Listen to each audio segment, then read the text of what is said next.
How's it going, everyone, and welcome back to another video. Today we're going to be talking about the Galaxy S10 Plus. So let's talk about how this has held up after a year and a half of usage and if it's still good in late 2020. So my usage, I've had a screen protector on and off. It's usually a film one, like a little plastic film one. I've had it on and off. Sometimes I like the feel, sometimes I hate it, so I take it off and then reapply it later on. So the screen does have a few scratches, micro scratches. There's one weird big gash in the middle. It's not that noticeable unless the screen is off. During the usage, it won't bother you at all. The sides, I do carry a case most of the time. Every now and then I like to go nude and just rock the dbrand skin I have on my back, because I do rock a dbrand skin. This helps protect the back from scratches, so the back, it's honestly going to be pretty much clean and new because I haven't never used it without a dbrand skin. As soon as I got the phone, a dbrand skin was slapped right on it. So the back is probably good. The sides do have a bit of scuffs here and there because, like I said, I rock the phone without a case sometimes. So it's held up pretty well with a case and screen protector on and off here and there. But otherwise, no other damage as far as the hardware goes. You do get some features that we want to talk about as far as hardware. You do get a removable SIM injection tool, or a removable SIM injection area for you to put your micro SD card and your SIM. So expandable storage is a good thing to note for this. You got your power button on the right hand side. You got your volume and Bixby button on the left. You got a headphone jack, solid headphone jack. I know it's not very important to have it nowadays, but it's always so convenient to have it. USB Type C, and then you also have dual speakers, so one on the front screen here near the earpiece, and then one down the bottom facing down. And sound quality to me sounds pretty good. So overall, I think the hardware is pretty good. Oh, let's talk about just the cameras real quick, the specs as far as what they provide. You got 3 cameras on the back. You got a ultra wide. I don't know the megapixel count, so I'm just gonna pop them here. So megapixel count for ultra wide, the wide megapixel count right here, and then you get a telephoto. There's the megapixel count. And you also get something that I actually noticed that most phones don't have anymore. The flash, you get a flash. Most phones always have that. But a heart rate sensor. That's on the back of this phone. Usually you don't have those anymore nowadays. Now that I think about it, they get rid of it. And I mean, did I use it much? No. Reason being is because I have a watch. So I just use my watch. But still, it's like you're paying big bucks. So why take it away? You might as well keep it. It's like the headphone jack. Just keep it. If it ain't broke, don't toss it. You know what I mean? But yeah, you get those solid hardware features on the Galaxy S10 Plus, which is pretty cool, for given that most of those features are no longer available on nowadays flagships, like no headphone jack, no heart rate sensor. Those are gone. So one thing, I guess, the cameras in the front. So the cameras on the front, you got one. I think it's just a wide. It's just a wide and then a depth sensor, I believe, is what they are. Nothing special. They're pretty good. You do get a pill cutout, but the pill isn't that noticeable after a while. You do notice it here and there, but it's still a full display phone. Like, it's from bezels are really minimal. You got the edge side. I forgot to mention that this phone has edges on it, so occasionally the accidental touches happen. But otherwise, hardware-wise, this phone has really held up really well in late 2020. And honestly, if people look at it, people won't even question you if it's a phone from 2020 and 2019, because this phone from 2019 is still up to par as far as looks and style and hardware-wise. Might even be better hardware-wise because of the features that it still has in late 2020. So it's still it's still a solid, good phone for late 2020 as far as hardware goes. So software-wise, we're running Android 10 with Samsung's One UI 2.5 on here, which means that it's running the latest software that Note 20 Ultra would have, so it has all those features, which is pretty good. And you're also getting, I believe, 2 more additional updates as far as Android goes, because you're getting 3 now.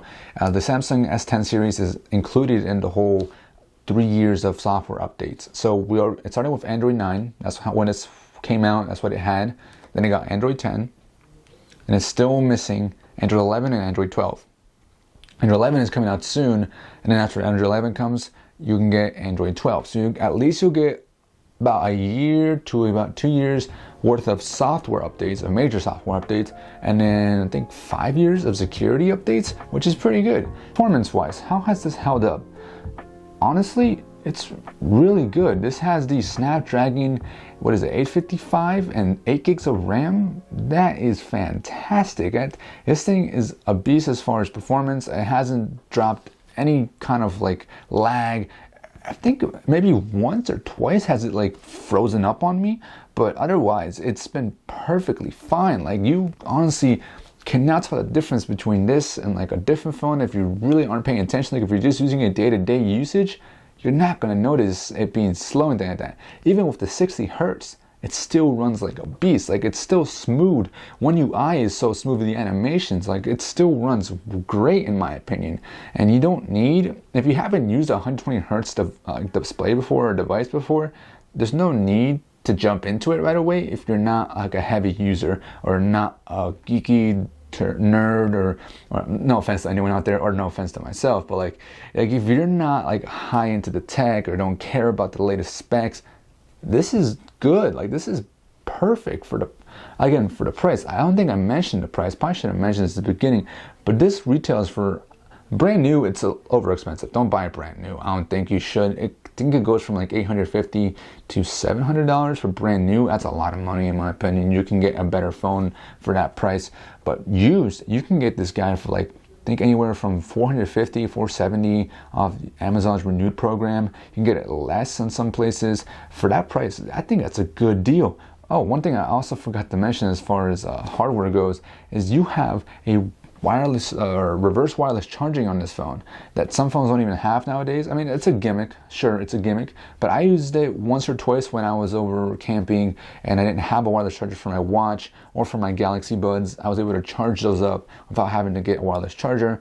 I mean, the Buds I could charge with a USB Type-C cable, but the watch, I didn't bring a charger for it, and I was able to charge with the back of the phone, which was fantastic. So this is still doing a good job as far as performance. I never had much of an issue with it. It's still snappy, it runs fast, games run great. You can play your games on here, anything from COD Mobile to Call of Duty to Minecraft. Fortnite runs fine. I don't run play those games every once in a while, but like when I do, this will have my back. This will work. This will be perfect for it. So performance-wise, this thing is still a solid beast without a doubt. Without a doubt, it still runs great. And really, like I said, that's why I have been holding on upgrading. I might upgrade it coming this year just because might want to review it for you guys. But otherwise, I think it's still a good phone for late 2020 as far as performance goes. So camera-wise, this thing has pretty much 3 most important cameras you need for a phone in late 2020. It's got the ultra wide, the wide, and the telephoto. They work and take great shots and video. Sure, the Pixel and the iPhone may take a little bit better pictures and the iPhone may have better video, but it's still a solid 3rd or 2nd place as far as like in both of those categories. Pictures turn out perfect and sharp, and the HDR looks great. You know what? I don't even know what I'm talking about as far as photos. Listen, photos are great. Videos look crisp and sharp. 4K 60, 4K 30. They run good. That's all you need to know. Like, you don't have to worry about a photo on this. It'll pop up and look good. Maybe on social media, if you look like directly using Instagram and Snapchat, it'll look kind of Android-y, but it still looks good on default when you upload default wise. Like, you take a photo and video on the default app, it'll look really, really good. Like, there's no need to question the camera on this. This camera is good. The front facing is mediocre, but it's good. But I mean, I don't take many selfies, so I don't think it's that big of a deal. But if you take selfies, I think it's not bad. I don't think it's that bad. It's got a depth sensor in the front, so it kind of helps with like portrait mode or whatever. But otherwise, I think the cameras are perfectly fine in my opinion. They're great. There's no need to question them. So cameras get a solid thumbs up from me, or A+, whatever I rate my things. They're good. They're good. That's all that matters. All right, so battery-wise, how has this held up? I don't remember exactly off the top of my head what the milliamp hour size is, but here it is on the screen. And has it degraded? It definitely has, but it still lasts me all day. Now with my usage, I'm on my screen about 2 to 3 hours a day. That's because I'm in school and I have to work, and so I can't be on my phone all day. But if you're not a heavy user, this will get you through most of the day, especially if you're getting this used. It'll be fine. It'll get through most of the day without an issue. And not to mention, if you do have to charge up real quick, like sometimes I have to just put a quick charge for like 30 minutes. It gives you like, I don't know, like a couple 20%, which is a lot for 30 minutes in my opinion. 15 watts, hour charging, whatever, fast charging, whatever you want to call it. I don't care. It still lasts me all day. Sometimes I end the day with like 10% at night before I go to bed, 5%. Sometimes I'm pushing it, but it still gets me through the day. And again, if you need to top up a couple percentages, plug it in for like 15-20 minutes, you'll get a 20% battery boost or 10 or 15% battery boost, and you'll be good to go for your like next hour or two while you have to, go do something. So I think the battery is still good on this, and like I said, there's reverse wireless charging on this, so you can charge other devices on this. Like I said, I don't use that much, but it's still good to have for like as far as charging up things when you need to, like the watch. So otherwise, I think it's a really, really good battery. It hasn't degraded that much. If I buy it new, it'll be even better. But I think this is better used because the price for it new is kind of outrageous in my opinion. All right, so before I give you guys my final verdict, I just want to mention Ivacy to you guys. What is Ivacy, you're asking? Oh, well, handsome devil, I'm glad you asked, because Ivacy is a VPN service, and if you haven't used a VPN service, essentially a VPN service is like unblocking and unlocking the internet.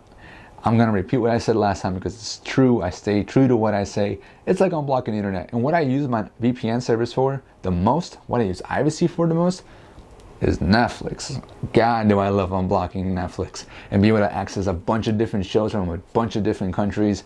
Like, I just love it. I started watching Kick-Ass, one of my favorite series. I know it's kind of a weird movie, but I still love Kick-Ass. The Hangover series, I love those movies because I never watched them before, so I'm getting into those.